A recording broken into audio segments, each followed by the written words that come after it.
Imagine o silêncio antes da primeira gota. Imagine uma arca gigantesca repousando sobre a terra seca. Imagine uma família inteira olhando para o céu, enquanto o mundo ao redor continua vivendo como se nada fosse acontecer. Então, a voz do Senhor vem a Noé, não como uma sugestão, não como um aviso distante, mas como uma ordem final.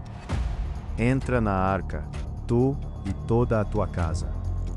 Chegamos a Gênesis capítulo 7, o capítulo em que a porta se fecha, o capítulo em que a paciência de Deus encontra o limite da corrupção humana, o capítulo em que a chuva começa e o mundo antigo desaparece sob as águas.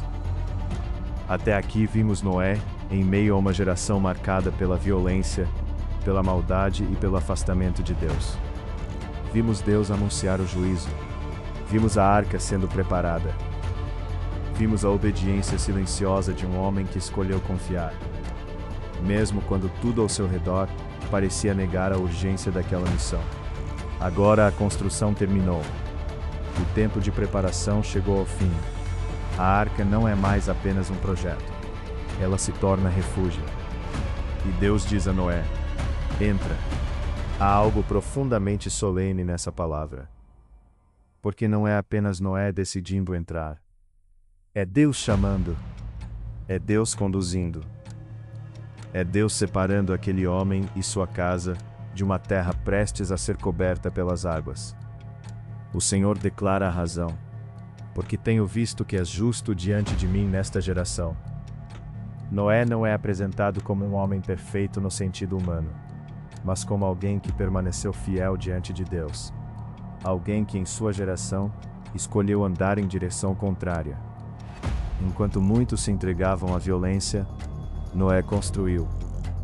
Enquanto muitos ignoravam a voz divina, Noé ouviu. Enquanto muitos viviam como se não houvesse prestação de contas, Noé obedeceu. E agora essa obediência se transforma em salvação para sua casa. Deus ordena que Noé leve animais consigo. Dos animais limpos, 7 pares, macho e fêmea. Dos animais que não são limpos, 2, macho e fêmea. Também das aves dos céus, 7 pares, macho e fêmea. A razão é clara, para conservar em vida a espécie sobre a face de toda a terra. Mesmo em meio ao juízo, Deus preserva o futuro. Mesmo quando a terra precisa ser lavada, a vida não é abandonada.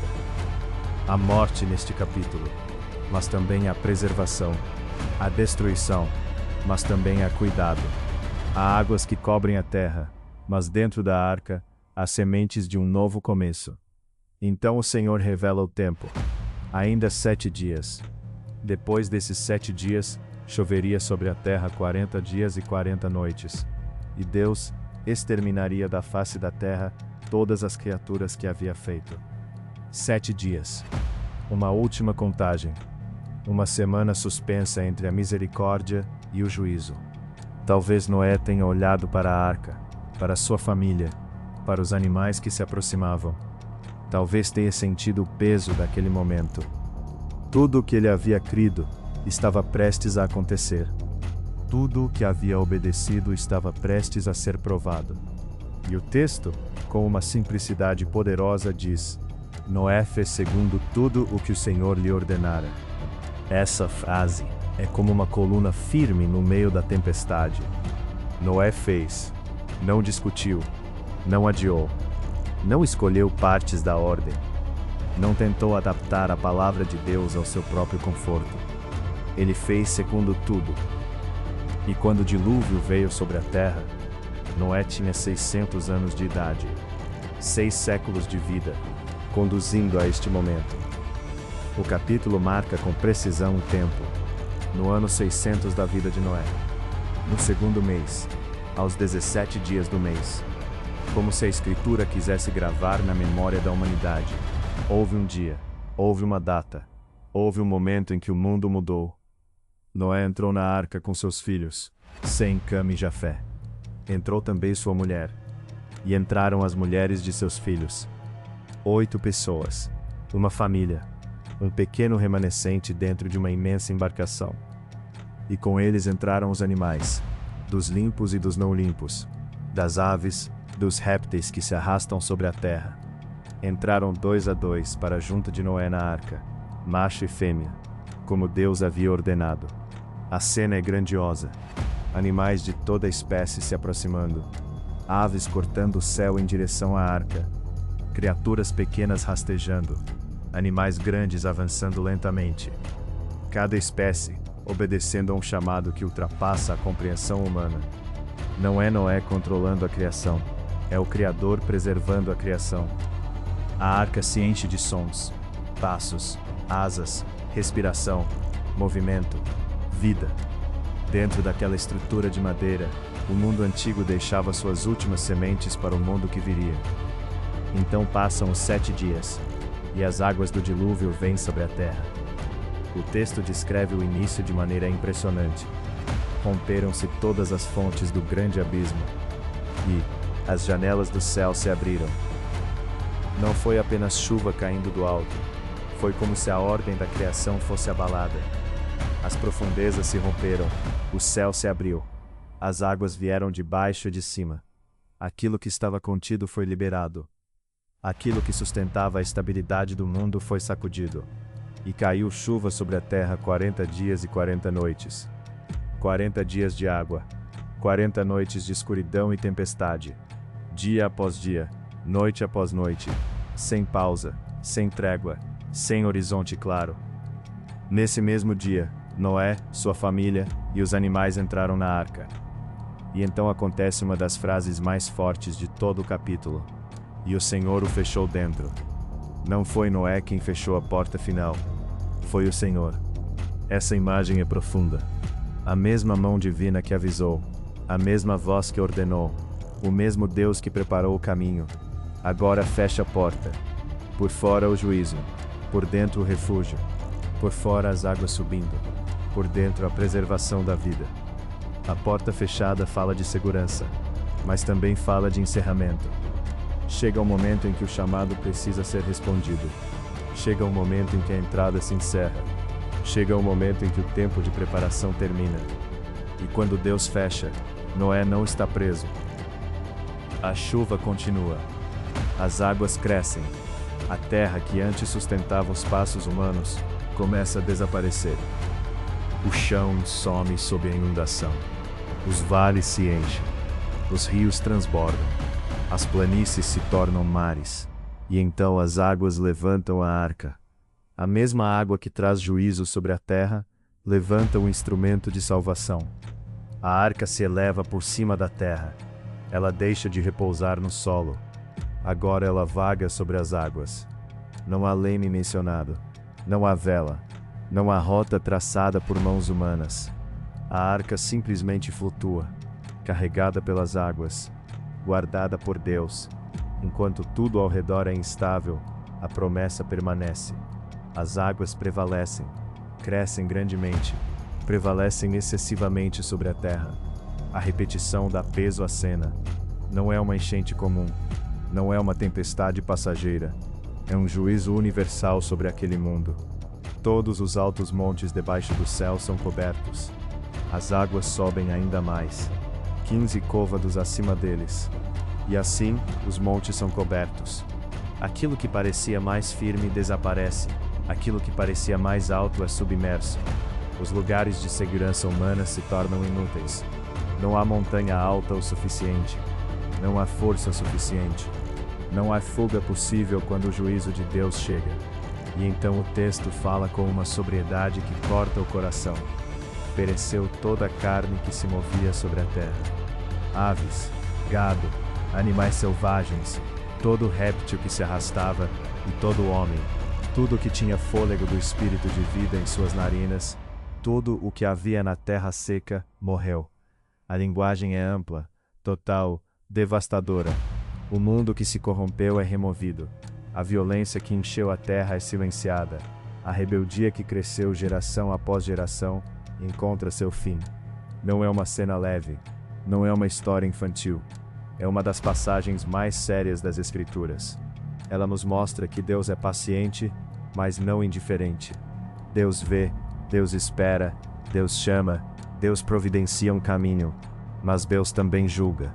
E talvez essa seja uma verdade que muitos preferem esquecer. Gostamos de pensar no amor divino como acolhimento sem confronto, mas o amor de Deus não é fraqueza diante do mal. A bondade de Deus não significa que a injustiça será eternamente tolerada.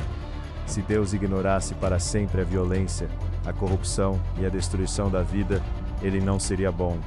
O dilúvio nos mostra que o pecado não é pequeno, que a maldade humana não é invisível, que a criação ferida pela violência clama por restauração. Mas ao mesmo tempo, Gênesis 7 não é apenas um capítulo sobre juízo, é também um capítulo sobre refúgio, porque enquanto as águas cobrem a terra, a arca permanece. Enquanto tudo se desfaz, aqueles que entraram pelo chamado de Deus são preservados. Noé não se salvou por sua habilidade naval. Não foi sua engenharia que venceu as águas.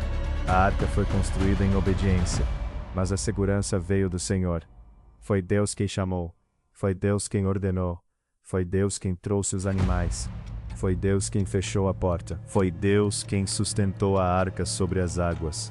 E isso fala conosco hoje, porque também vivemos em tempos de ruído, pressa e distração. Tempos em que muita gente vive como se nada tivesse peso eterno. Como se escolhas não tivessem consequências. Como se a vida pudesse ser construída apenas sobre desejos imediatos. Mas Gênesis 7 nos convida a parar, a ouvir, a perguntar: estamos atentos à voz de Deus? Estamos construindo algo pela fé, mesmo quando o mundo não entende? Estamos entrando no refúgio que Deus oferece?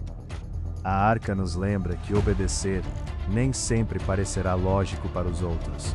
Pode parecer exagero, pode parecer loucura, pode parecer perda de tempo, mas há momentos em que a obediência de hoje é a salvação de amanhã.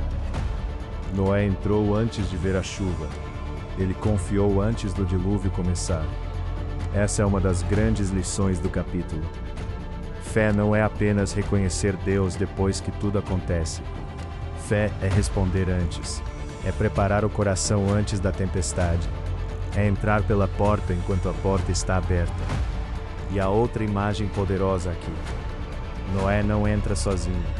Ele entra com sua casa. Sua obediência alcança sua família. Sua fé cria um espaço de preservação para os que caminham com ele. Isso nos faz pensar no impacto silencioso de uma vida justa. Uma pessoa que ouve a Deus pode se tornar abrigo para outros. Uma pessoa que permanece firme pode abrir caminho para sua casa. Uma pessoa que obedece pode carregar esperança em meio a uma geração confusa. Mas o capítulo termina sem resolução imediata. As águas prevalecem sobre a terra 150 dias. 150 dias. Muito além dos 40 dias de chuva. A chuva para, mas as águas continuam dominando. A arca continua flutuando. Noé continua esperando. Não há terra à vista. Não há saída ainda.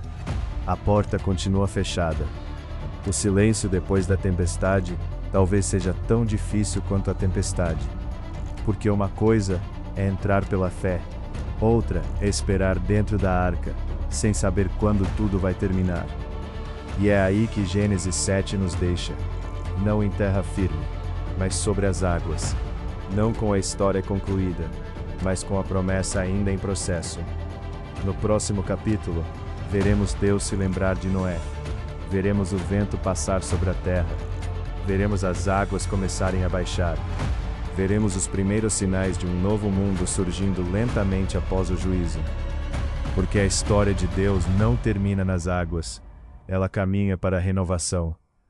Se este episódio falou ao seu coração, acompanhe a continuação dessa jornada. Inscreva-se no canal Bíblia Cinematográfica e siga conosco, capítulo por capítulo, enquanto as Escrituras ganham vida diante dos nossos olhos.